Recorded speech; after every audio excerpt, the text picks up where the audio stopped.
no ayuda, porque yo lo considero partido. Hola, hola. Ahí sí sale.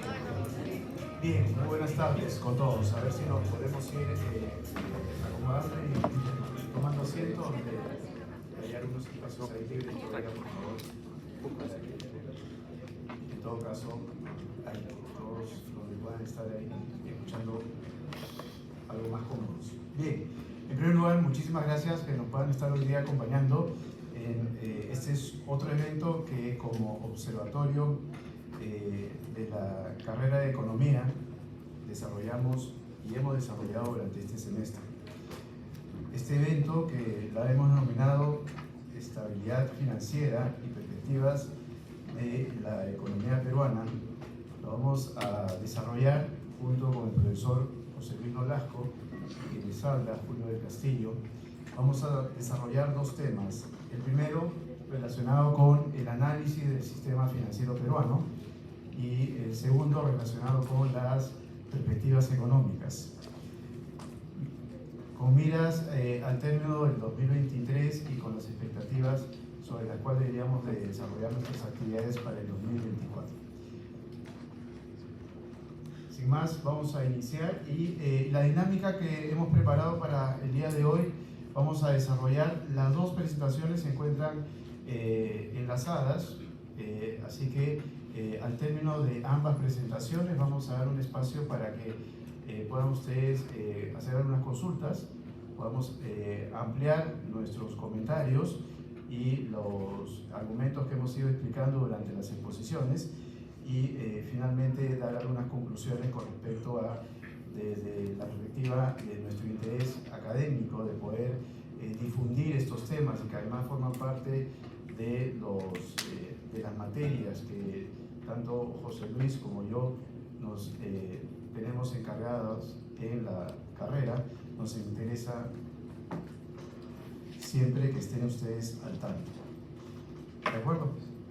Bien, entonces comienzo con el análisis del sistema financiero peruano. Y antes que nada, siempre es importante poner en contexto, ¿no? Y el sistema financiero, no solo para el Perú, sino para cualquier nación, se convierte como la piedra angular, como la base sobre la que el desarrollo económico debería de sustentarse. Y esa es la razón por la cual, a diferencia de cualquier otro sector económico o cualquier otra actividad económica, el sistema financiero tiene un principio de regulación en donde el Estado tiene que preservar su funcionamiento de manera correcta y sostenible en el tiempo, pero además trasladando el beneficio a los ciudadanos a través de, primero, ofrecerle una serie de servicios que les permita incrementar su capacidad económica, mejorar su capacidad económica a través del ahorro, la inversión, depósitos y créditos, pero además facilitando para que el resto de empresas ya establecidas u otras que operan en otros países y ven al Perú como una oportunidad para desarrollar negocios, serán las instituciones financieras ese vínculo a través de las cuales estas inversiones ingresarán a nuestro país. E igual manera, para todas estas empresas peruanas que ven al mundo como una oportunidad para su internacionalización, igualmente utilizan el sistema financiero como vehículo para poder proceder con sus inversiones fuera de nuestro país. ¿Cómo es que está estructurado nuestro sistema financiero? Hoy en día nosotros tenemos 49 instituciones.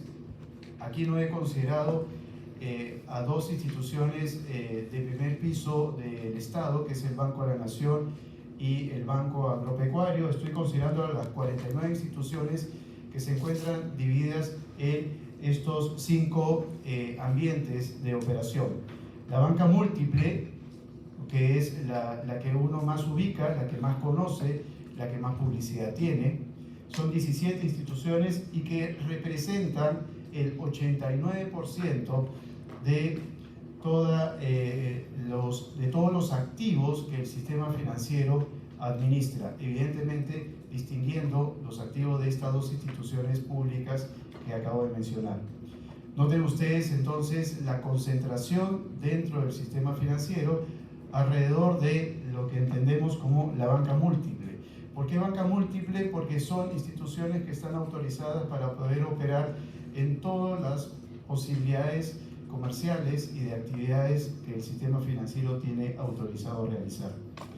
Las siguientes son las empresas financieras, 9 instituciones que representan el 2.94% de todos los activos. Este tipo de instituciones tienen o concentrados en lo que denominamos banca de consumo, o concentradas también en otro ambiente que es la operación del sistema de microfinanzas. El tercer grupo de instituciones son las cajas municipales, que son instituciones públicas en su origen, son propiedad de las municipalidades provinciales. Hoy en día hay un esfuerzo para lograr que su capital pueda estar fortalecido a través de la participación de aportes privados, pero sin que pierda su condición principal de ser institución de propiedad del Estado a través de las municipalidades provinciales. Esas son 12 instituciones que representan el 7.2% del total de los activos que las instituciones financieras administran. En cuarto lugar se encuentran las cajas rurales de ahorro y crédito. Son instituciones evidentemente más pequeñas, 5 instituciones que solamente representan el 0.29%. Las cajas rurales, a pesar que su denominación se origina de ser instituciones de financiar operaciones rurales, muy rápidamente perdieron su condición originaria y hoy en día, desde prácticamente un poco más de 25 años, tienen una autorización para operar en más actividades. Era la única forma de poder lograr que sean sostenibles. Nunca lo hubieran podido ser si hubieran mantenido exclusivamente la operación rural, ¿no? Pero son instituciones bastante más pequeñas, totalmente privadas, son las cajas rurales de ahorro y crédito. En este grupo, las únicas entidades públicas, por la naturaleza que ya les he mencionado, son las cajas municipales. Y las últimas son las empresas de crédito, lo que anteriormente denominábamos las EPIMES, las instituciones especializadas de financiamiento de la pequeña y microempresa. ¿Por qué la denominación de empresas de crédito? Porque a diferencia de las 4 primeras, no están autorizadas a tomar dinero del público. Por lo tanto, el íntegro del capital que administran para el otorgamiento de su financiamiento son a través de sus fondos propios, capital, patrimonio, o a través de financiamiento que puedan obtener de otras instituciones, pero no están autorizadas a tomar depósitos del público. Por eso la denominación de hace algunos años, pocos años, que la superintendencia les ha asignado la denominación de empresas de crédito. Son 6 a la fecha, principalmente dedicadas al rubro de atender a la pequeña y microempresa. Si quisiéramos distinguir, ¿no?, en términos de qué tipo de clientes son las que estas instituciones atienden, comenzando por las últimas, tanto las empresas de crédito como las cajas rurales de ahorro y crédito y las cajas municipales, se entiende que están focalizadas en la pequeña y microempresa. En todo caso, ese fue su origen. En el caso de las cajas municipales, las principales han ido evolucionando y hoy día están en una condición de operar en créditos de mayor nivel, especialmente en lo que es mediana empresa. Y en empresas financieras, como ya lo he mencionado, están divididas entre aquellas que atienden la banca de consumo, el otro grupo que atiende a la pequeña y microempresa, ¿no? Y en el caso de la banca múltiple, que es la que todos conocemos, atiende a todos los segmentos en general, ¿no?, en donde básicamente son 4 las instituciones que prácticamente representan, de ese 89%, 4 instituciones están prácticamente representando el 80% del total de los activos, ¿no? La primera conclusión que podríamos tener es que tenemos un sistema, ¿de acuerdo?, concentrado. Sí, es un argumento que no lo podemos obviar, pero evidentemente la naturaleza del sector y es la condición con la que el sector puede operar, que es la capacidad patrimonial. Y la única forma de conseguir que tenga una capacidad patrimonial es que su capacidad económica se sustente en la cantidad de activos. Eso es lo que hace que las instituciones más pequeñas sean frágiles, ¿no? Y es la condición por la cual la superintendencia exige de ellas especialmente un requerimiento de capital que esté acorde con las condiciones con las que ellas operan. Pero además hace una debilidad, porque el ser pequeñas y estar bajo el ámbito de una institución o una organización regulada exige una gran cantidad de operaciones. Por ejemplo, unidades de riesgo, unidades de auditoría, ¿no?, que son sumamente onerosas, porque la necesidad de tener profesionales con niveles de expertise, ¿no?, y capacidad técnica obliga que no sea sencillo ubicar profesionales, ¿no?, en instituciones que tienen capacidad económica bastante menor. Esa es otra de las debilidades, no las he considerado, probablemente en una siguiente exposición las incluiremos, que son las cooperativas. La razón es sencilla, ¿no? La estadística, la superintendencia recién las está recopilando, por lo tanto hoy día no la tenemos abierta como si la tenemos para estas instituciones que tenemos en pantalla, ¿de acuerdo? Pero hoy día ya las cooperativas están bajo el ámbito de la superintendencia, y es por eso que más de una vez hemos escuchado en los últimos meses noticias de intervención de cooperativas. Las razones porque al momento de entrar ya en supervisión bajo la superintendencia, el control y la rigurosidad con la que ellas deben operar evidentemente es diferente con la que podrían haber vivido antes de entrar en este ámbito. ¿Cómo es que, rápidamente, cómo es que ha ido evolucionando los créditos totales del sistema, de todas estas instituciones que he mencionado, ¿no? Ha habido una tendencia ascendente, pero la gráfica que más nos debe llamar la atención, y en todo caso en la que más deberíamos de entender y comprender, es la de la hacia ustedes, hacia su derecha, de acuerdo, que es la variación anual de los créditos. Ustedes ahí van a visualizar que prácticamente desde el año 2020 la tasa de variación de los créditos ha venido descendiendo, a pesar de que los créditos crecen, pero la tasa con la que crece anualmente es cada vez menor, ¿de acuerdo? Eso forma parte evidentemente de la tendencia en la que nos encontramos y en la que abundará en explicaciones y en sustento José Luis en un momento, ¿de acuerdo? Pero por lo tanto, primera conclusión, la cartera de créditos sigue en ascenso ciertamente, pero cada vez con una tasa de variación menor cada año. Eso claramente está bajo las condiciones de nuestra propia actividad económica. Eso pone una limitación al sistema. Evidentemente lo que hace es que el sistema no crezca al volumen que necesitaríamos para que podamos operar, ¿no?, en términos de crear operaciones y negocios para todas aquellas otras instituciones que están más en un rezago. Cada vez que la torta se reduce, evidentemente son los más grandes los que tienen mayor capacidad de captar, ¿no?, esa torta que está en una competencia cada vez más fuerte. En términos de dividir moneda nacional de moneda extranjera, ¿de acuerdo? Hoy en día la dolarización en términos de todos los créditos está alrededor del 25%, ¿no? Prácticamente el mismo porcentaje que teníamos hace 12 meses atrás, ¿no? Y si viésemos la gráfica, ¿cuál de las dos operaciones de crédito, o en moneda nacional o moneda de crédito, es la que tiene la tendencia más marcada en el descenso? La moneda nacional, verán ustedes en la gráfica superior hacia su derecha, ¿no?, es evidentemente marcada la tendencia descendente, a pesar de que hacia fines del año o inicio del año 2022 hubo un pequeño pico de incremento, pero la tendencia desde el año 2020 es descendente principalmente.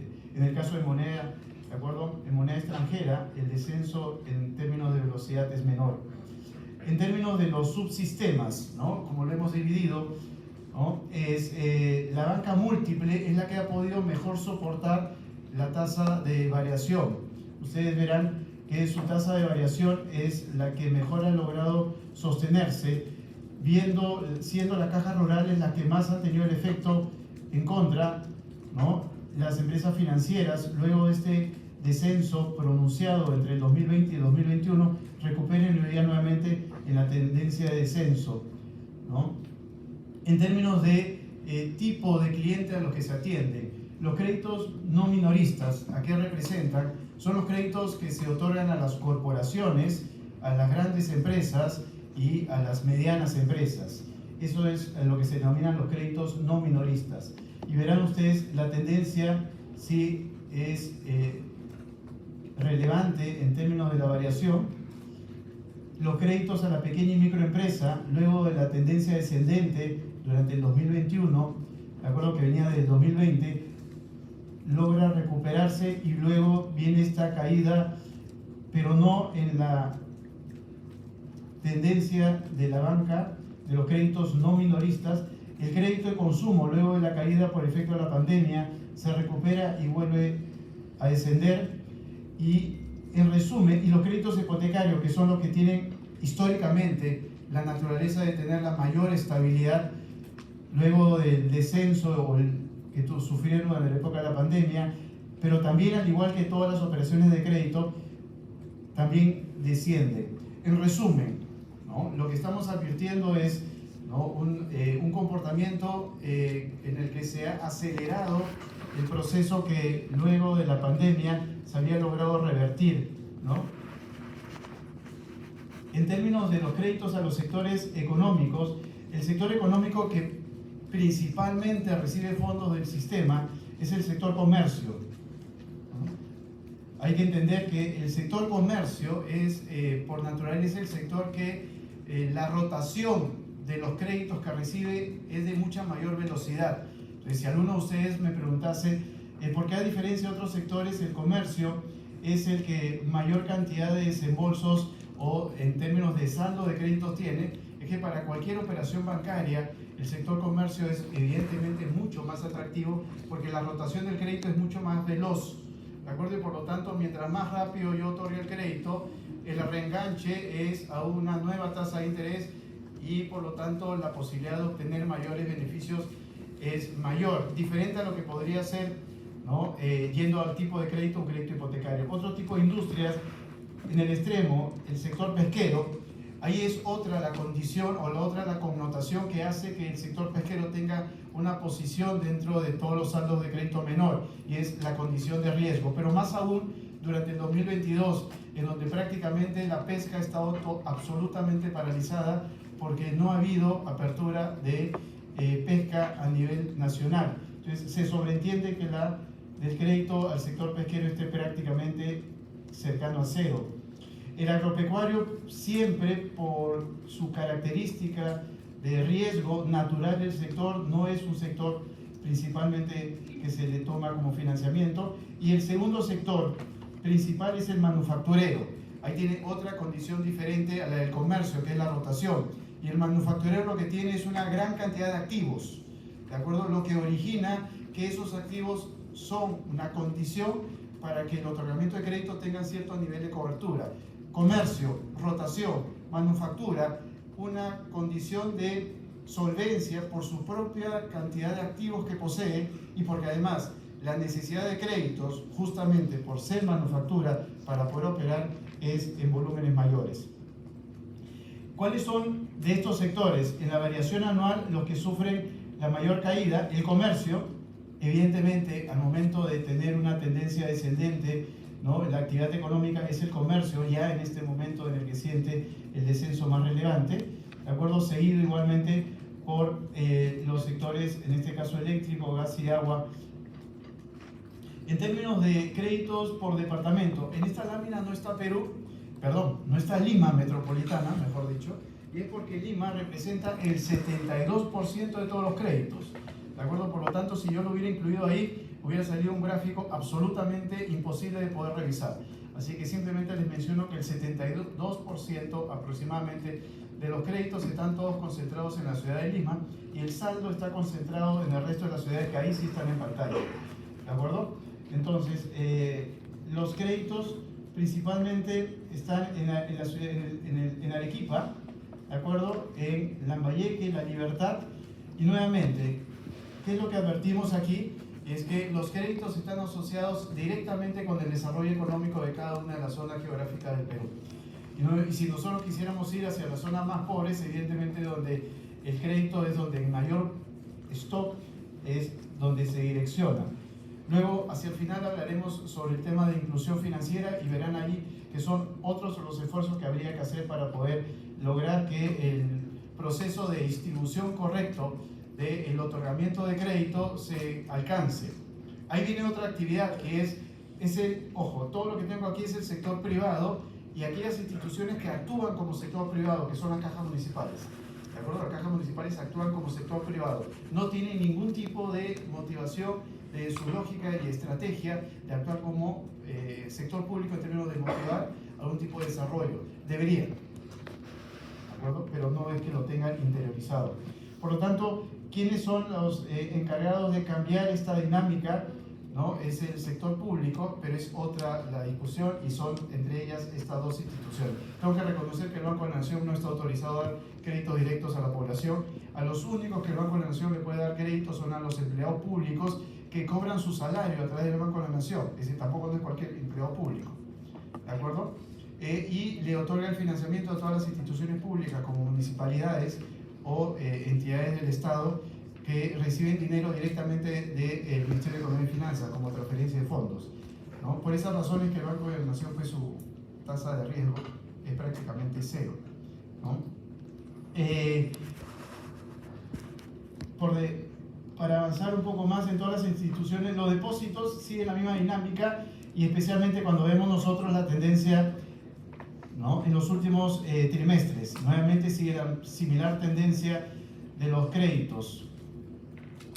Los depósitos, nuevamente, la concentración, prácticamente el 70% de los depósitos se generan en Lima Metropolitana, no lo he incluido aquí en la gráfica, y al igual que los créditos, está igualmente concentrado en las ciudades que tienen el mayor desarrollo económico: Arequipa, La Libertad, Lambayeque, ¿no? En términos de las cajas municipales, empresas financieras, igual todas tienen el mismo desempeño.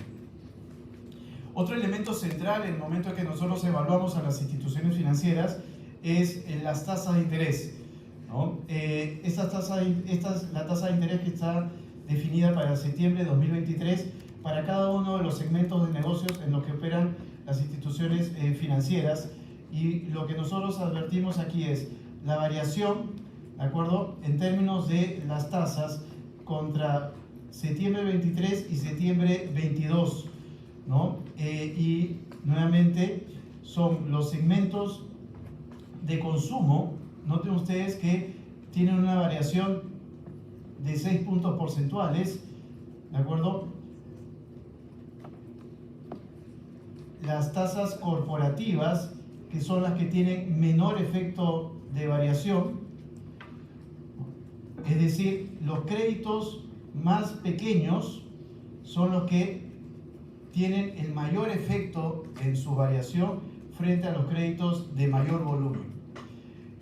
Para todos aquellos que nos acompañaron la semana pasada, ¿no?, deberán de recordar que justamente este fue uno de los puntos en los que se discutió justo al cierre de la reunión, cuando hablábamos del spread financiero, ¿no? Entonces, parte de esa explicación está, ¿no?, en este tipo de diferenciales, donde existe mayor espacio para poder reducir los márgenes del costo financiero, y queda claro que es en la banca corporativa en donde el margen es el menor, y es en la banca de consumo y microempresa donde los márgenes son mayores. En ese momento se planteaba la razón del por qué había este spread tan amplio, especialmente para lo que es la banca más pequeña o clientes más pequeños, y se denominaba la razón del riesgo, ¿no? Bueno, la discusión allí, no vamos a volver a recordar, es que eso es relativo, ¿de acuerdo? No necesariamente podemos asignarle todo ese efecto de diferencia por efecto riesgo. En conclusión, ¿qué es lo que advertimos? Hay una variación en términos de la tasa de interés, sí, pero ¿dónde es que por tipo de operación es que advertimos mayores efectos, ¿no? Y vean ustedes, entre lo que son los créditos de consumo versus los créditos corporativos, cómo es que va el desempeño de las tasas de interés. Nuevamente, el crédito de consumo es donde existe mucha mayor capacidad del sistema para poder administrar la tasa de interés. En los créditos corporativos, nuevamente, la administración de la tasa de interés no es con los mismos grados de libertad. A la pregunta, pero ¿cuál es la dificultad para poder tener una administración diferente con los créditos corporativos? Es la naturaleza del cliente. El cliente corporativo te negocia tasa, el cliente de consumo acepta tasa, ¿de acuerdo? Por lo tanto, esa condición diferencial entre el aceptar y negociar hace que haya un componente que distinga la tendencia en términos de reducción o incremento, dependiendo de las circunstancias en las que el mercado se va a comportar. La tasa que es más estable es la tasa hipotecaria, ¿de acuerdo? A pesar que igualmente sufre el efecto del comportamiento del mercado. Otro indicador relevante ¿no? Para poder medir el desempeño del sistema financiero y que hoy en día, especialmente en circunstancias en donde hay un declive de la actividad económica, se sigue, que es la liquidez del sistema financiero, tanto la liquidez en moneda nacional como la liquidez en moneda extranjera. A pesar que la tendencia de la liquidez, especialmente en moneda nacional, ha descendido, el sistema financiero se encuentra con los límites regulatorios, que en términos del ratio de liquidez en moneda nacional, que es del 8%, nos encontramos bastante por encima del límite regulatorio, menor a lo de los trimestres anteriores, pero bastante superior al límite en el que hoy día nos encontramos. Eso es lo que significa, y es que en términos de poder atender las exigencias de los próximos 30 días de cumplimiento de obligaciones del sistema financiero, no hay ningún tipo de inconveniente. Para cualquier evaluación, ¿no?, que se hace, lo que se tiene que prever es que la capacidad económica, la capacidad de las instituciones financieras de enfrentar una salida rápida de fondos es lo más relevante. Por eso es que lo más cuidadoso que se debe de revisar con mayor detenimiento es este tipo de indicadores. Si un banco no está en condiciones de soportar cualquier salida de fondos durante los primeros 30 días, es porque ya prácticamente está quebrado.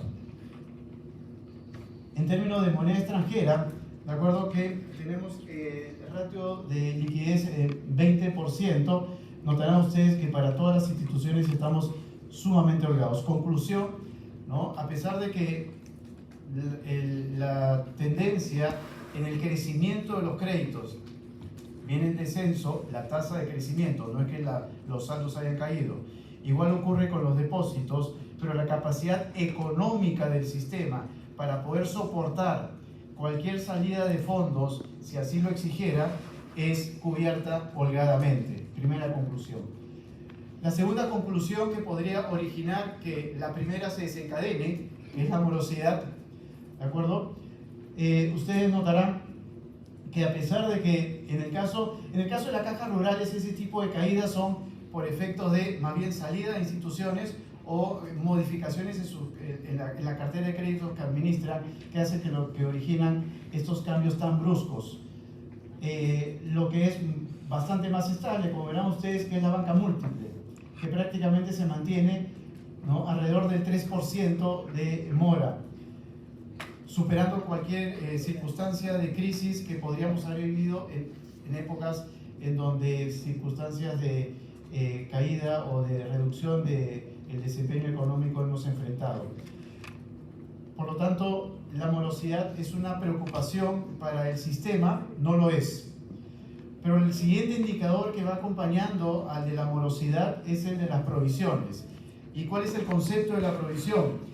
¿No? Es lo que todas las instituciones deben de guardar para cubrir justamente todos los créditos que no pudieran efectivamente cobrarse.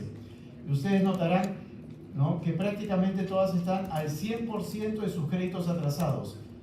Eso significa que el 100% de los créditos que se encuentran en una condición de atraso, que no significa que no es que vayan a dejar de pagar, ¿no?, porque las características de una institución financiera es que esto es prácticamente un proceso móvil, ¿no? En un mes, ¿no?, hay un grupo de clientes que caen en mora, es decir, que se retrasan en pagar, y al siguiente mes muy probablemente ese grupo de clientes o parte de ese grupo de clientes se pone al día, pero habrán otros que no lo estuvieron antes y que ese mes caerán en mora. Entonces ese proceso de suma y resta mensual es la que nosotros estamos analizando el efecto, tanto en la mora como en el efecto de la provisión. Mientras la mora se encuentre controlada en su condición estructural del sistema y en la perspectiva de la evaluación que hace la superintendencia para cada una de las instituciones, especialmente para las más frágiles, y ya hemos mencionado cuáles son las frágiles, ¿de acuerdo? Las que tienen la más pequeña operación, las que tienen el menor patrimonio, ¿de acuerdo? Y por lo tanto, cualquier condición que originase un cambio brusco en las condiciones de sus clientes, ¿no?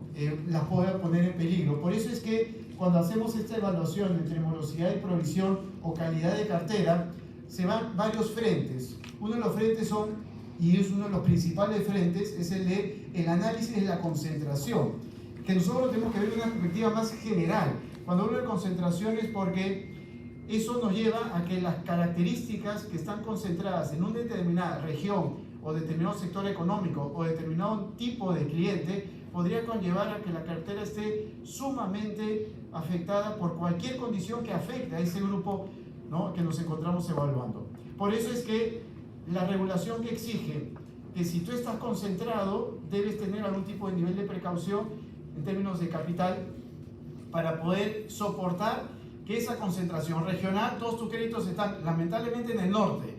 El día de la lluvia y el día que aparecen todas las dificultades por la naturaleza, te quedas sin cartera, ¿no? O si estás concentrado en un sector económico, ¿no?, le prestas solamente a los pescadores. El día que no salgan a la faena y no puedan generar ingresos, se terminó el negocio, ¿no? Por eso, nuevamente, para poder crear una operación que sea lo suficientemente diversificada, para eso se requiere capital. Y esa es la naturaleza de una organización, a diferencia de cualquier otra actividad económica, que es la que requiere que sea absolutamente capitalizada. Porque si no, vas a estar, no significa que no puedas operar. Una vez me dijo un propietario de una caja rural, ¿no?, en la que yo tenía el encargo de intentar lograr hacer algo, ¿no?, y me decía, pero ¿por qué el banco, y me mencionó el nombre, tiene tales niveles de utilidades, ¿no?, y por qué tú no puedes lograr lo mismo que él logra? ¿No? Bueno, yo tenía una cartera que era dividida entre 50, ¿de acuerdo? Y tenía un capital o patrimonio dividido entre un poco más de 100, ¿no? Y tenía un equipo que prácticamente yo lo tenía que cargar para salir a hacer todas las operaciones, ¿no? Evidentemente, operar en el sistema financiero se necesita capital y soporte institucional, ¿no? Eso es costoso. El sistema nuestro tiene una cobertura para poder atenuar ese tipo de circunstancias que instituciones puntuales podrían ser frágiles, sí. Eso es lo que ha logrado a través de estos últimos 25 años el proceso de institucionalización de la superintendencia junto con el Banco Central de Reserva y con la implementación de todas las normas y las regulaciones. Han logrado que los casos, ¿de acuerdo?, individuales que podría ocurrir con alguna de las instituciones no afecta al sistema en general. El otro indicador central, porque hemos pasado por la visión de cómo está la estructura del sistema y cómo ha ido evolucionando en los últimos meses. La tasa de interés como el factor de precio fundamental y los indicadores que lo que nos permiten es dar la certeza de que el sistema es sólido, a pesar que pueda tener algunas instituciones frágiles por su propia naturaleza de origen y su propia condición económica, que son el tema de la mora, que es la liquidez, y el tercer componente central es el ratio de capital global, es decir, es el soporte patrimonial que tienen todas las instituciones financieras para poder no solamente darle el soporte a sus operaciones. No hay operación que el sistema o que las instituciones financieras puedan llevar a cabo si es que no están apalancadas con su capital. Es decir, yo no puedo crecer en cartera de crédito, es decir, no puedo crecer en otorgar más crédito por más liquidez que disponga si es que no tengo un límite o un monto de capital mínimo requerido. Por lo tanto, si tú captas dinero y no tienes patrimonio, lo haces por gusto. Pero además, ¿no?, eso lo que asegura es muy sencillo: no asumas más riesgos, ¿no? Si lo quieres asumir, métete la mano al bolsillo, pone más dinero y asúmelos y crece a la velocidad que desees, ¿de acuerdo? lo único importante aquí es que no es poco, sino debe tener pues un bolsillo que prácticamente tener varios sótanos para que pueda alcanzar la suficiente capacidad económica para que pueda seguir al ritmo que se requiere en este sistema. Entonces, el capital con el cual el sistema opera es suficientemente holgado para poder soportar el sistema, me refiero, para poder soportar cualquier tipo de condición que hoy día el Perú atraviesa, sí. Que eso puede ser diferente cuando advertimos aquellas instituciones específicas que podrían estar en una circunstancia que he mencionado de fragilidad, cierto, pero son las más pequeñas. Y ustedes todos han visto a través de las noticias cuando alguna institución financiera ha sido intervenida en los últimos 2 años, ¿no? Y prácticamente no lo sentimos, ¿no? Y eso es un rol importante de la superintendencia en precaver que cualquier tipo de operación de control de daños sea absolutamente desarrollado con éxito. Y finalmente, la rentabilidad, que es sobre la base que cualquier institución debe de operar. Es evidente que como resultado de el descenso o la menor tasa de variación o de crecimiento, mejor dicho, de las operaciones de crédito, eso tiene un efecto en contra de la operación, cierto, ¿no? Pero a pesar de ello, de acuerdo al sistema financiero, la banca múltiple, que representa el 89%, que sería en todo caso lo relevante, es decir, si vamos a mirar el sistema y vamos a ponernos en alguna circunstancia de preocupación cuando ustedes me digan, pero fíjense ustedes, la caja rural es todo lo que pierden, ¿de acuerdo? Las empresas de crédito, fíjense todo lo que pierden, ¿no? Entonces vamos a estar preocupados, cierto, pero esto es un poco menos o alrededor del 1% de todo el sistema financiero. Por lo tanto, ¿cuánto podría hacer peligrar al sistema en su totalidad lo que alguna de ellas podría originar? Estas son las que hacen que el sistema funcione. Esta es una estadística sumamente interesante. La publica trimestralmente la Superintendencia de Banca y Seguro, que es una estadística de encuesta. Encuesta a todas las instituciones financieras y lo que les consulta es cuál es tu expectativa para el otorgamiento de crédito a futuro. Y lo que ellos hacen es responder cuántas solicitudes tengo, ¿no? Y a qué velocidad esas solicitudes están llegando a mi cartera. Y la segunda pregunta que responden es ¿cuál es tu expectativa, tú como institución, para poder otorgar crédito?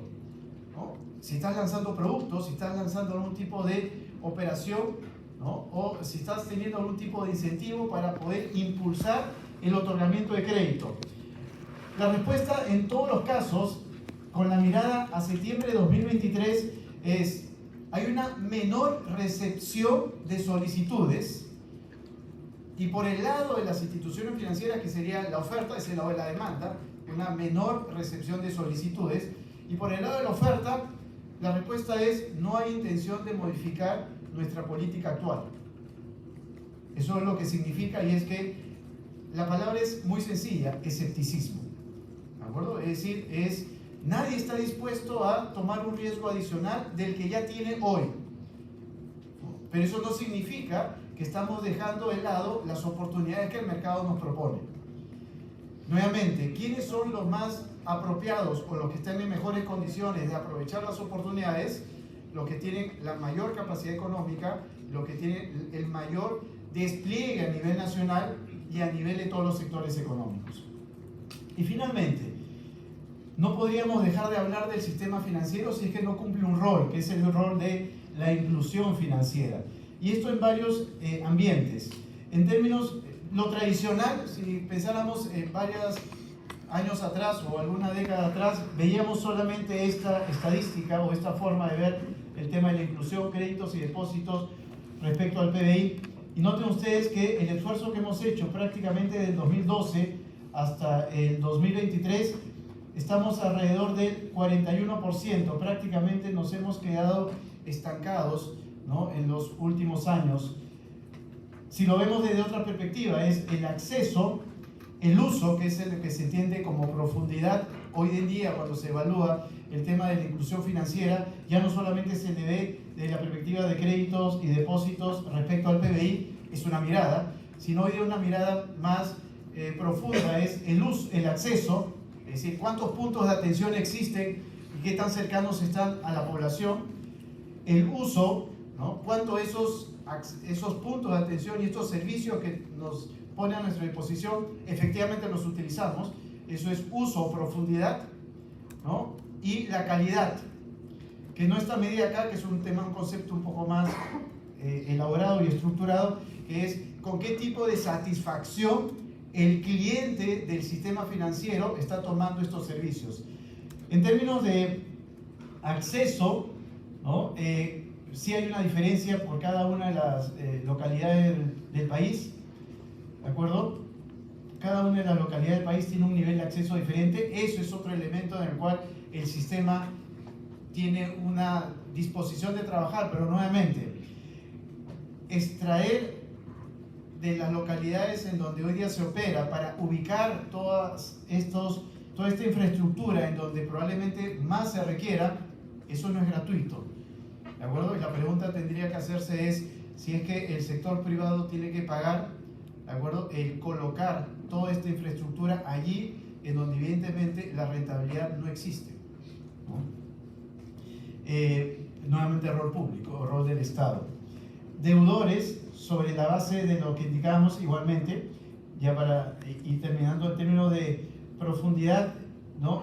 El crédito promedio respecto al PBI, que es un concepto similar al que veíamos anteriormente, el número de cuentas de dinero electrónico, que eso sí había un incremento relevante, cuánto la existencia de las aplicaciones y del acceso al internet y el poder tener las apps ha originado que la inclusión financiera se vaya alcanzando. Eso es relativo, ¿no? Hay una discusión en la que no toda la población tiene acceso a la tecnología. Eso es relativo porque hoy día no existe un peruano que no tenga un teléfono celular a la mano, ¿de acuerdo? Que no necesariamente esté en condiciones de poder navegar por internet, es diferente, pero hoy día el acceso a tener las apps más básicas para poder acceder al sistema financiero es factible. Pero eso, ¿qué es lo que ha originado? Y aquí no hemos entrado, ya el tiempo se nos agotó, a lo que sería bastante interesante discutir y probablemente sea una próxima reunión, y es si es que para poder generar la inclusión es necesario que pongamos límites, como el que en Perú hoy día existe, ¿no? Que es un límite a la tasa de interés, ¿no? Eso es favorable para generar inclusión financiera, ¿correcto? Eso sería ya una discusión posterior. Bien, eso es lo que teníamos para presentarles. Muchísimas gracias y le dejo la palabra a la secretaria.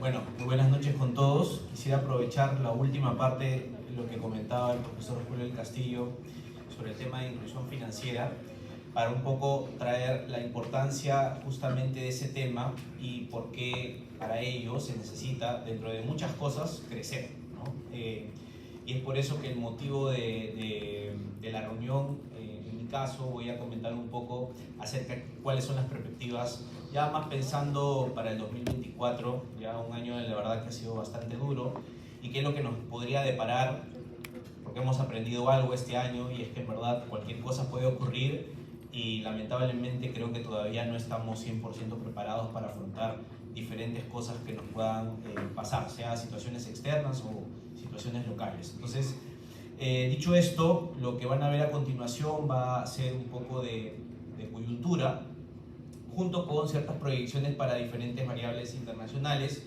y después variables locales. Y bueno, al final entraremos en un proceso de conversación. Si tienen alguna consulta o duda, pues nos interesaría mucho que lo comenten para ir fomentando un poco la discusión sobre ambos temas.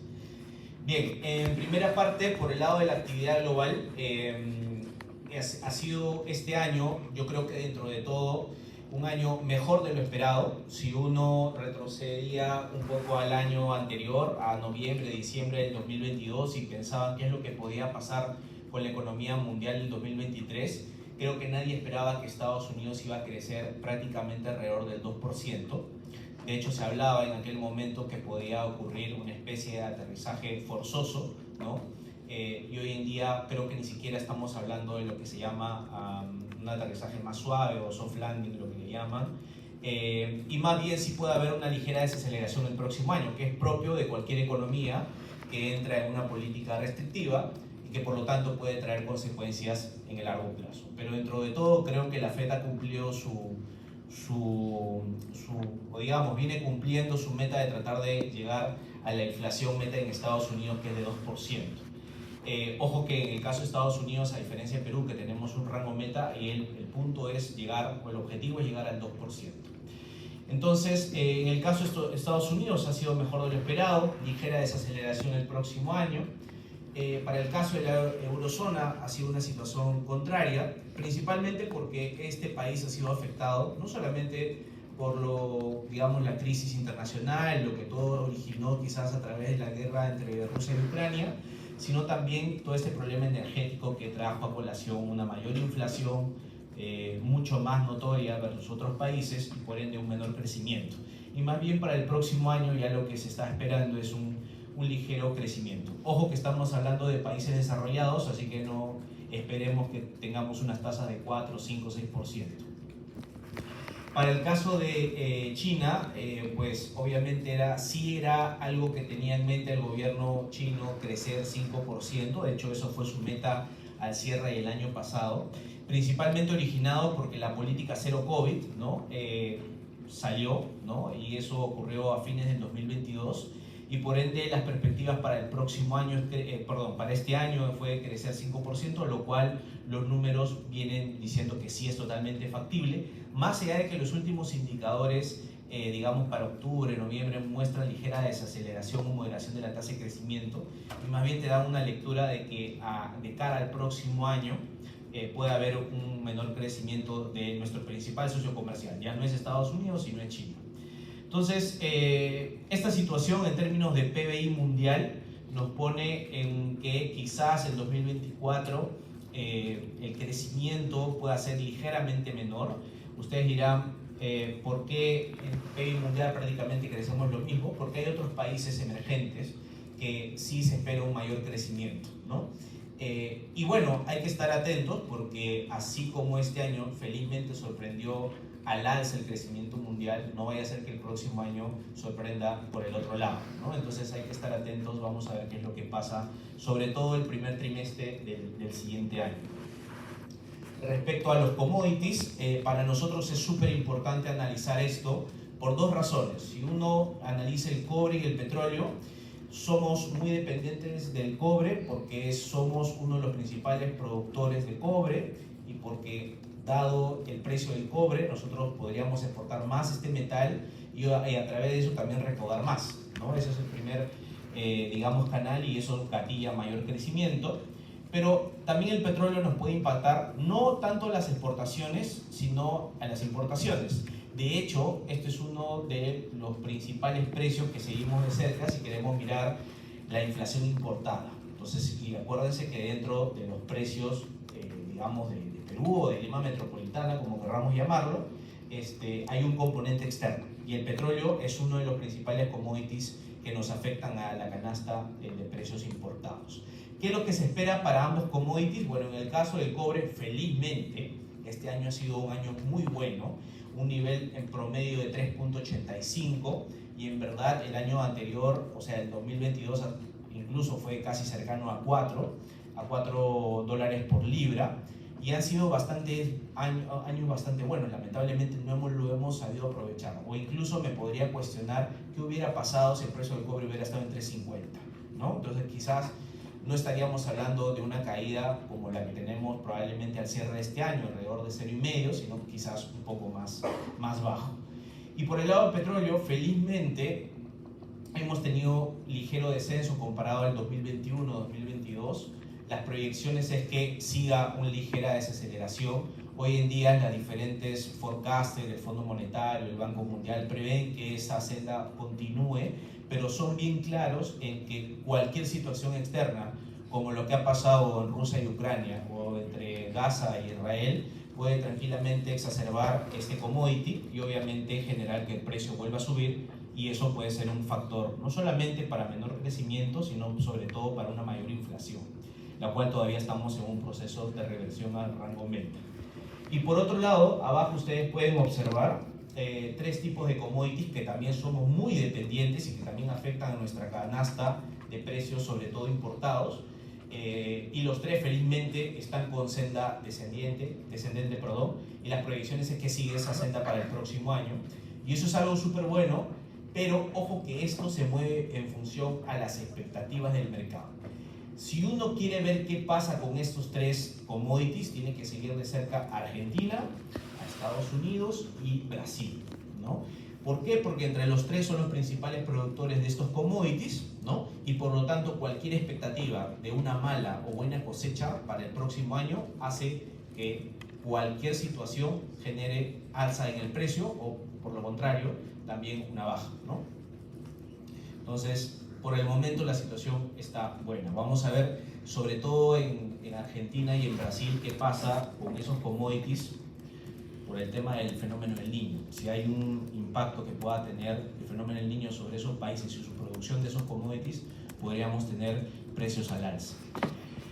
Antes de cerrar la parte internacional, para la parte de tasas externas, súper importante hablar de la tasa de la FED. Justamente lo que conversábamos al inicio, la FED ha tenido bastante espacio para seguir subiendo su tasa de referencia.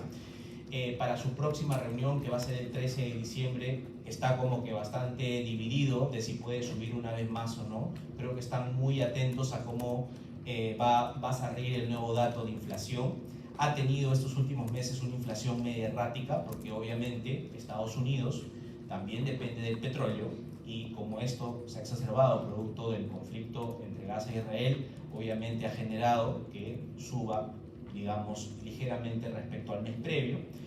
Y es por eso que Powell ha sido bastante enfático en decir dos cosas. Yo resalto. La primera es que todavía la lucha contra llegar a la inflación continúa, pero que van a ser cada vez más cautos, ¿no? Eso quiere decir que probablemente no haya un recorte en el corto plazo, llámese enero, febrero, marzo, pero sí van a estar atentos a la última información para ver si lo mantiene o quizás amerita alguna subida más.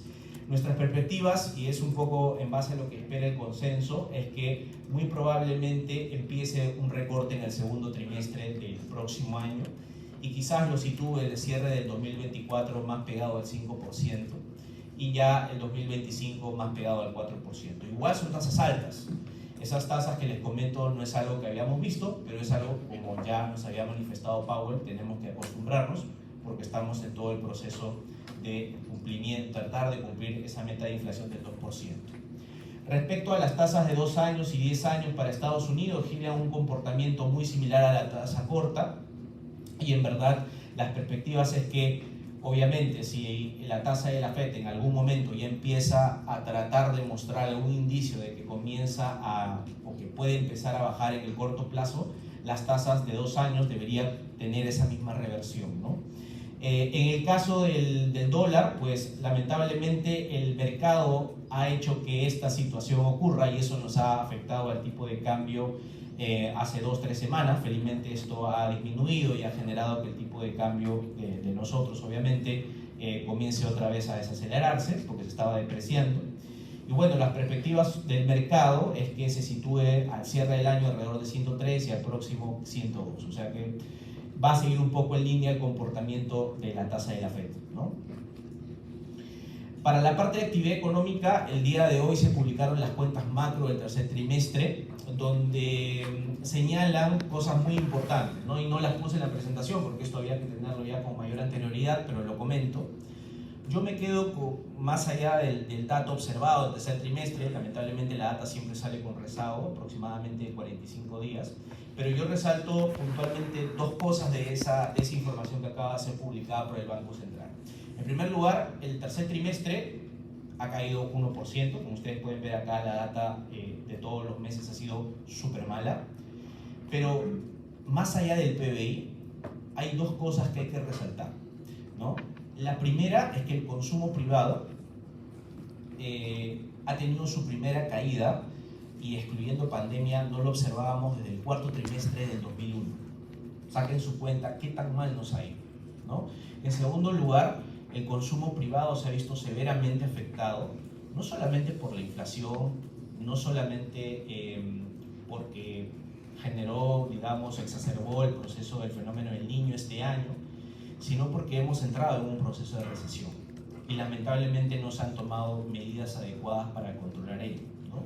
Y claro, hoy en día alguien me puede decir, claro, pero todos somos generales después de la batalla, ¿no? ¿Y tú qué hubieras hecho en su lugar, ¿no? Y eso es algo que de pronto lo pongo a discusión en las preguntas. Pero más allá de eso, los datos nos dicen que ha sido un año súper malo. Tenemos 3 trimestres consecutivos de caída, y esa, digamos, cantidad de periodos en crecimiento negativo o de crecimiento no se observaba desde el 98 al 2001. Ha sido es todavía una de las peores recesiones en términos de duración que no ha sido observado hace buen tiempo atrás. Sacando la pandemia, obviamente, que ha sido algo atípico y no es punto de comparación, ¿no?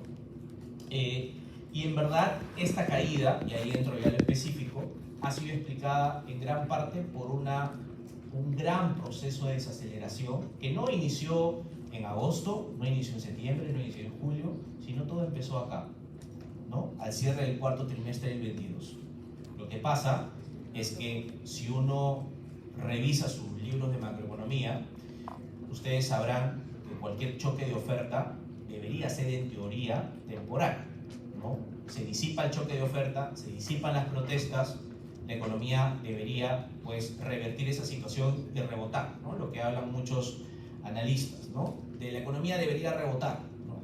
Porque ya se disipa el choque, quitas ese choque y deberías rebotar. Pero ocurren las protestas en diciembre, se agudiza en enero, continúa en febrero, en marzo ocurre ya otro choque de oferta totalmente distinto. Abril, mayo, junio entra el fenómeno del Niño con mucha más fuerza y viene otro choque fuerte de oferta, que claro, uno dice, pero pesca no pesa mucho, pero agricultura no pesa mucho. Pero lo que uno no sabe es que generamos muchos encadenamientos a nivel sectorial y a nivel regional. Entonces todo suma para que obviamente en el tercer trimestre estemos pasando lo peor. Y la pregunta que ahora nos hacemos, ¿qué viene para el cuarto trimestre? Lo que nosotros dentro del observatorio estamos esperando es que el cuarto trimestre idealmente va a crecer cero. Idealmente. Así que es muy probablemente que el 2023 estemos con una caída alrededor del 0.5%. Acumulado de enero a septiembre viene cayendo 0.6%. Octubre, nuestra proyección es que siga todavía cayendo la economía, quizás menos de lo que ha caído en septiembre, porque ya en octubre, noviembre, felizmente empezó la segunda temporada de pesca y hay un tema de efecto base, ¿no? Así que es un año para el olvido, ¿no? ¿Qué depara el 2024? Para eso me gusta poner este indicador que ven ustedes acá, que es el número de transacciones, porque este indicador nos dice cómo viene la economía en el muy corto plazo. El número de transacciones es sacado del Banco Central y los invito a que ustedes lo analicen, porque en verdad es una data poco explorada, pero que en algún momento el Banco Central lo ha utilizado mucho para mostrar cómo vienen las transacciones entre bancos, ¿no? Y sobre todo entre algunas empresas, ¿no? Por ejemplo, acá puede estar alguien que va a Saga Falabella y decide comprar, ¿no? Como también están las transacciones que se ejecutan diferentes clientes. Entonces es una situación de mirada en muy corto plazo cómo viene la economía. Y la verdad que muestra una ligera recuperación. Así que es muy probable, como les decía, que al cierre del año tengamos o quizás una ligera caída en el cuarto trimestre. La verdad que no veo que pueda haber un rebote, o en el mejor de los casos un crecimiento en torno al cero, un crecimiento nulo. Y claro, a la vuelta de la esquina, ya en noviembre, ¿no? Tenemos el fenómeno del Niño. Y para esto, en verdad, también ha sido algo atípico. Hace poco Julio Velarde salió en las noticias a decir que recién faltando 10, 12 días vamos a tener un panorama más claro de qué es lo que pueda pasar con el Niño y su magnitud para el verano. Cuando uno escucha reportes del ENFEN y de otras entidades que saben muy bien estos temas, muchos analistas que ven las proyecciones de la parte climática y sobre todo qué tan caliente está el mar y todo por sus proyecciones para los siguientes 6 meses, muchos decían que donde menos se van a equivocar usualmente en proyectar, y ellos eran bien enfáticos decir, es en proyecciones entre octubre. Ya en octubre se tiene claridad de la situación, pero estamos bordeando casi diciembre, ¿no? O cerrando noviembre, y hasta el momento no hay mayor claridad. Lo que hemos tenido hoy en día es que el ENFEN, que es, digamos, un grupo de expertos relacionados o que puedan analizar el fenómeno del Niño, nos dice que si bien está prácticamente 50-50, que puede ocurrir un escenario moderado o fuerte para el verano del 2024, todavía, ¿no? Todavía hay algo que ha pasado acá. La magnitud débil se ha incrementado y eso que ya estaba acercando a cero. Y claro, esto fue producto del anticiclón que generó cierto enfriamiento del mar y por ende que aperturaron la segunda temporada de pesca. Pero ustedes ahorita salen a sus casas en la mañana, de tempranito, bueno, la gran mayoría, creo, de los distritos, tenemos un calor bastante fuerte. Y probablemente ese mismo calentamiento estemos observando en el mar. Entonces sospecho, no lo sé, que ahora en su comunicado que salió el día de hoy en la noche, puede ser que esta situación de débil vuelva a bajar y estemos otra vez entre la discusión si es un moderado y fuerte. ¿Por qué la etiqueta de moderado? ¿Por qué la etiqueta de fuerte? ¿Por qué nos interesa saber eso? Porque esto va a generar que tengamos una noción más clara del impacto que pueda tener el Niño en la economía. Diferentes estudios, solamente para que ustedes entiendan, en el año 1998, que fue un fenómeno del Niño extraordinario, atípico, el fenómeno del Niño impactó casi en 3 puntos a la economía, casi en 3 puntos, o sea, súper duro. En el año 2017, donde se categorizó como un niño moderado y que vino de inmediato, con una duración aprox de 3 meses, prácticamente le restó 1,5 puntos de crecimiento a la economía. Entonces, si ya estamos partiendo de un crecimiento bajo, volver a dar ese otro machacazo que ya se los he estado comentando a lo largo del 2023 puede ser bastante duro. Y lamentablemente estamos en un proceso de recesión, que como ustedes saben, tiene que seguir su curso. Cuando estamos abajo, como parte del ciclo, tiene que seguir su curso hasta que recién comiencen algunos indicios de que la economía comienza a salir de la recesión y obviamente entramos otra vez en crecimiento. Dicho esto, el cuarto trimestre, ojalá que no sea negativo, pero la situación está bastante complicada. Es por eso que nuestras proyecciones que tenemos dentro del observatorio es que la economía va a crecer solamente 2% el próximo año. Pero claro, ustedes me pueden decir, profesor, pero pasar de menos 0,5 a 2% es súper bueno. Claro, el número parece bonito, pero en verdad no estamos acostumbrados a crecer 2%. En verdad, y no ayudamos para nada con ese crecimiento para lograr que muchas personas salgan de la pobreza o para lograr, por ejemplo, lo que comentaba el profesor Julio, tener más personas que puedan estar incluidos financieramente. Entonces, ese 2% va a ser enteramente un rebote estadístico. Solamente cuando hablo de este rebote estadístico, piensen en el hecho de que, imagínense que este año ustedes hayan realizado un valor de 1, de producir cualquier cosa, 1. Y el próximo año no hacen un 1, hacen 2. Calculan su variación y eso es un rebote súper grande. Claro, en magnitud no es nada, es lo mismo, pero en crecimiento es bastante alto. Y eso es un poco lo que se espera. Pasar de menos 0,5 a 2 es un rebote de 2,5 puntos porcentuales. Y es principalmente un efecto estadístico. Lamentablemente el próximo año ya no vamos a tener un impacto por pila B. Lo que se espera es principalmente una recuperación del sector agropecuario. Y ahí quiero señalar solamente una estadística, porque la verdad que cuando comienzo a leer, digo, pucha, hemos sido muy salados este año.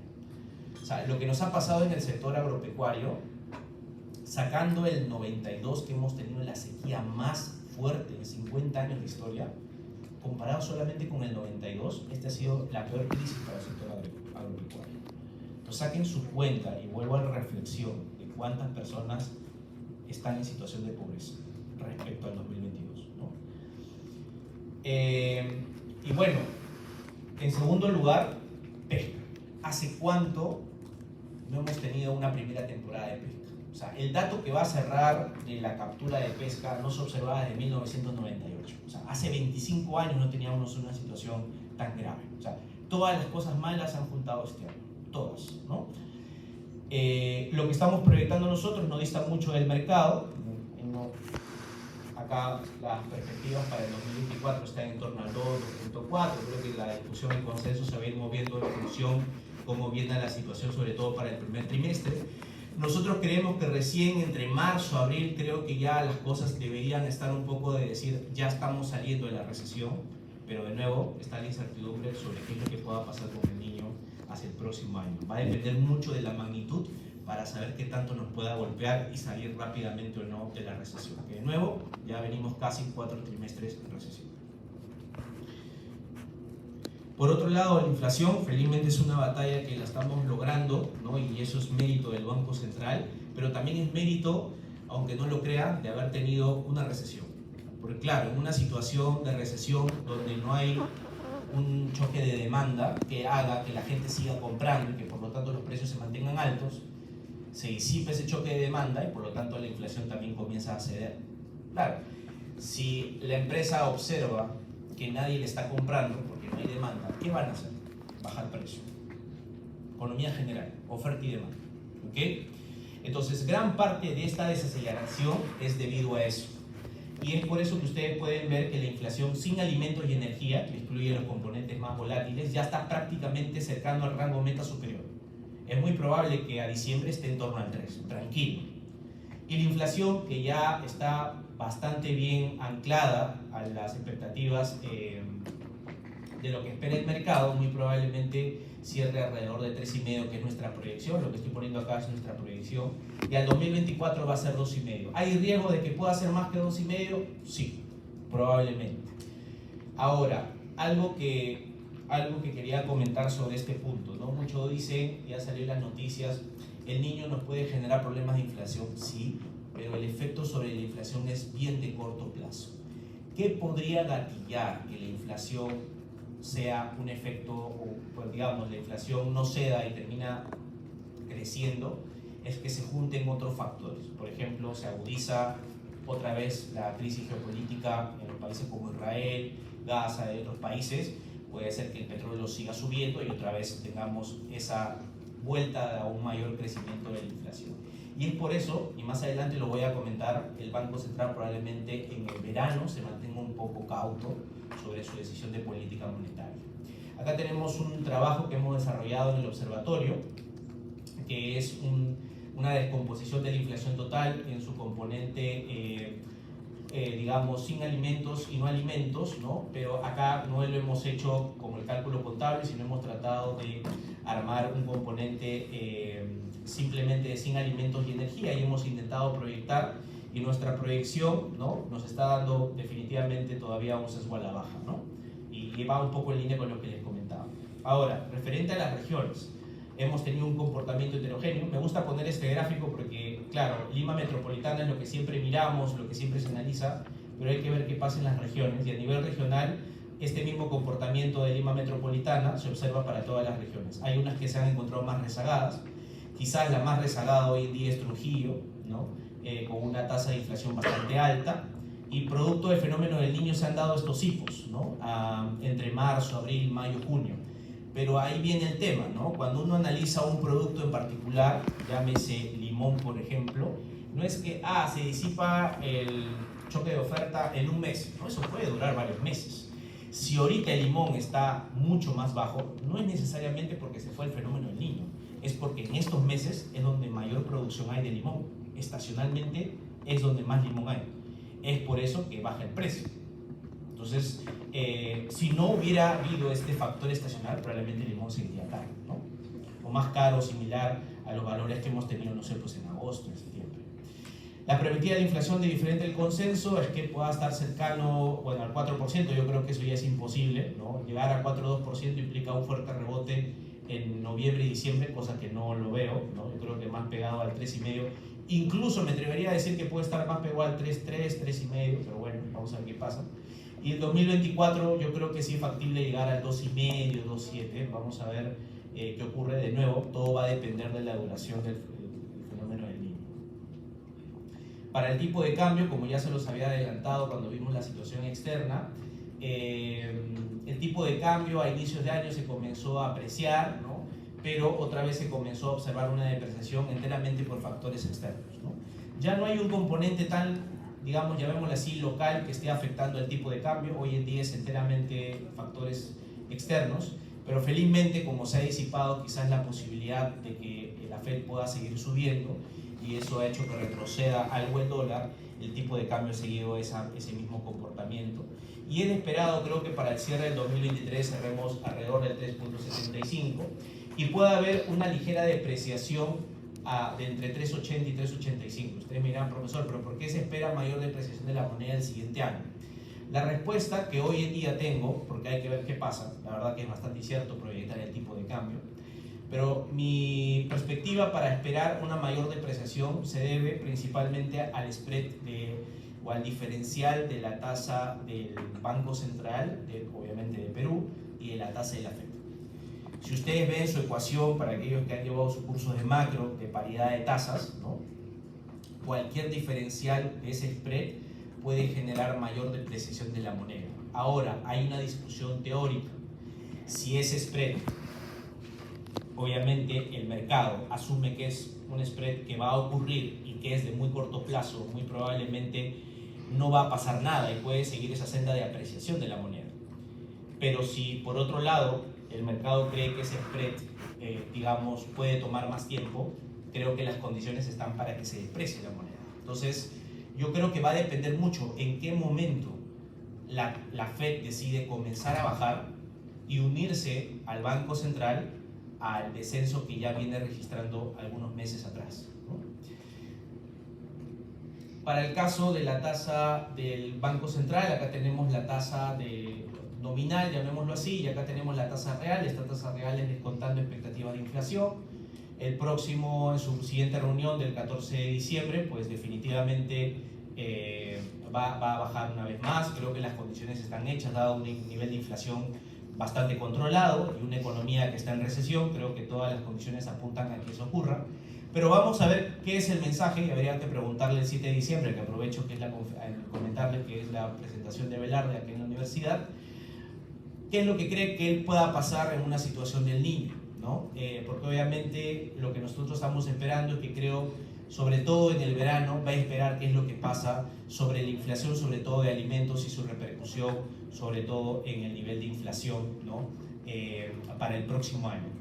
Lo que probablemente ocurra es que, pasado este efecto del fenómeno del Niño, comience el descenso de la tasa del Banco Central a unos niveles de 5%, ¿no? Lo cual va a hacer, obviamente, que la tasa real comience a disminuir. Y acá hay un punto súper importante. La tasa real, quizás no se logra ver muy bien, que está alrededor de 3.67, todavía sigue siendo históricamente alta, ¿no? Si uno mira toda la historia, y eso es lo que pega más en el consumidor, ¿no? Y eso es un poco lo que comentaba el profesor Hull, ¿no? Entonces, lo que esto debería generar ya el próximo año, o al cierre del año pasado, al cierre del 2024, es que una disminución de la tasa del Banco Central va a generar que, más pensando en el 2025, porque el efecto de la tasa, de la disminución o incremento de la tasa del central sobre el PBI, no es que se dé de un mes a otro. Vamos a tener por lo menos ciertos meses de rezago, quizás entre 6 a 12 meses. Entonces, el efecto de la disminución de la tasa probablemente lo vamos a sentir favorablemente el 2025. Y es por eso que el 2025, dentro de varios factores, deberíamos esperar un mayor crecimiento. Ya cerrando prácticamente con la presentación, me quedan solamente 2 láminas, comentar la parte de cuentas fiscales y el sector externo. Para el tema de balanza comercial, ha sido un año de superávit, y uno se sorprendería porque ¿cómo así ocurrió el superávit? Claro, el superávit o la balanza comercial como tal es una diferencia contable entre exportaciones e importaciones. Entonces, o crece la balanza por 2 razones: o mayor flujo de exportaciones o menores importaciones. Y obviamente, más allá de las exportaciones, que han crecido, quizás algunos rubros han sido afectados, sobre todo los primarios, pero lo que hemos encontrado es que este superávit es enteramente producto de que las importaciones se han desacelerado fuertísimo.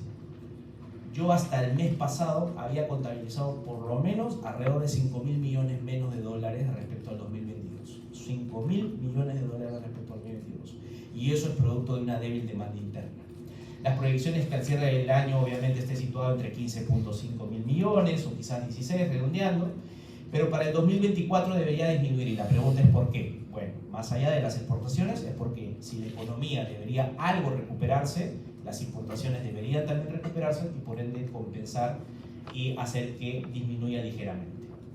Y acá, bueno, tenemos los precios de los términos de intercambio, que como ustedes pueden observar han sido bastante volátiles, y si hoy en día los términos de intercambio son positivos es porque de nuevo están cayendo más los precios de las importaciones. De nuevo a lo que comentaba.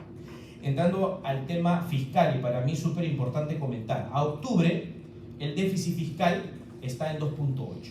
Acá pongo estos datitos para tenerlos en la mente, porque esto es parte de lo que pueda pasar, sobre todo mirando las calificadoras de riesgo el próximo año. La meta que se había puesto ya años atrás para el 2023 es que debería cerrar en el año 2.4% del PIB.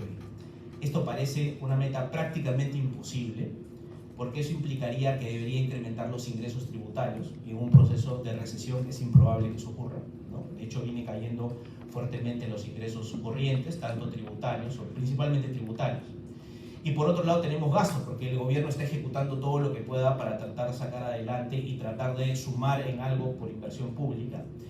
Y obviamente menores ingresos y mayor gasto implica mayor déficit fiscal.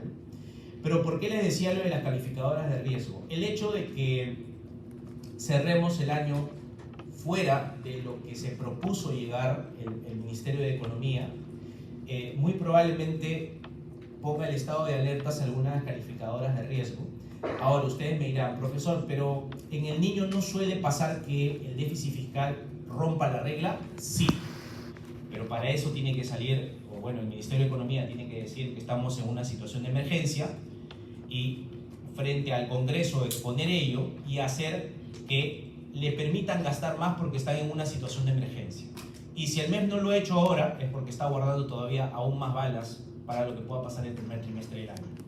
Así que muy probablemente al 2024, ojalá que sea de nuevo bastante temporal el efecto del fenómeno del niño, pero está complicado llegar a la meta del 2%, ¿no? Y ahí obviamente lo que corresponde es que el manejo del MEF con el Congreso trate de ser lo más eficiente posible para que de nuevo las calificadoras de riesgo no digan no se está cumpliendo algo que yo suelo mirar mucho para ver si el país es riesgoso o no. Lo que mira mucho cualquier calificador de riesgo es crecimiento, obviamente, deuda pública, déficit fiscal, entre otras variables, ¿no? Entonces vamos a ver qué pasa con las calificadoras el próximo año. Este gráfico me parece súper importante justamente porque como hablamos de hablar de Perú implica hablar hoy en día hablar del fenómeno del niño, y lo que en algún momento nos hemos juntado con el Consejo Privado de Competitividad, COMPITE, ¿no? Y nos hemos tratado de incluir en nuestro reporte macro cómo viene también la ejecución del gasto, y para eso miramos el devengado, que es el gasto que se viene ejecutando pero que todavía no se llega a realizar el pago. Y digamos el devengado es la mejor mirada de cómo viene ejecutándose el gasto en las regiones. Yo resalto 5 regiones donde quizás vamos a sentir más el impacto del fenómeno del niño: Piura, Lambayeque, La Libertad, Tumbes y bueno, Lima, ¿no? Ciertas zonas de Lima de todas maneras. Y bueno, felizmente, porque hace un mes, 2 meses, en Piura no estaba ni llegado al 10%. Felizmente está en 35%. Ojalá prendamos las velitas que a diciembre estemos bordeando el 50-60%. Pero lo que sí me preocupa es el gasto de ejecución en Lima, ¿no? Acá ustedes pueden ver el dinero, porque claro, ustedes seguro alguien me dirá, profesor, Loreto le va súper espectacular, viene 52, claro, pero la plata es poquita. Entonces claro, es engañoso mirar este porcentaje, porque por eso que al costado decidimos poner el monto, ¿no? Pues claro, si el monto es pequeño, así gastes poquito, ya es un nivel de ejecución súper grande, y es por eso que en el mapa se ve como uno de los departamentos que más ha ejecutado.